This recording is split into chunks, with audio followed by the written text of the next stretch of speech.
Tole namoota miidhamanii warshaa kana keessatti hojjetanii harka isaanii irraa citee miilli isaanii qaamni isaanii miidhamanii yaala mana yaalaatti akkasiin hin geessinan akkasiin bakkeetti isaan darbatanii isaan dhiiftan bira geenyeera.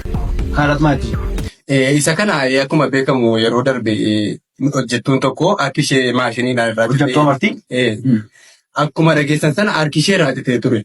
Isa kana immoo baasii mataa keenyaanii kan seerri nutti kenne mucaan kun nu bira hojjetti. yaaliin tokko akkasiidhaaf hin godhamne. Akkasiin bakkeetti yaaliin godhameeraaf.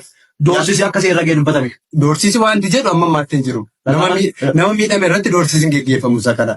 Isa kana baasii ishee mana qorichaatti hidhattee ittiin wal'aanamtu deemsa makiinaa ishee ittiin deemtu hundumtuu qophaa'ee fi kennameeraaf. Kana malees badamtee sodaachisaan mana seetti hidhattanii doorsistanii mana yaalaattis akkasiin hin geessine akkasiin qarshii 15,000 qofa liqeessitanii fi sumayyuu 20 godhe akkasiin deebistu seenaa sodaachisaatu gulliititti ergitanii jechuudha.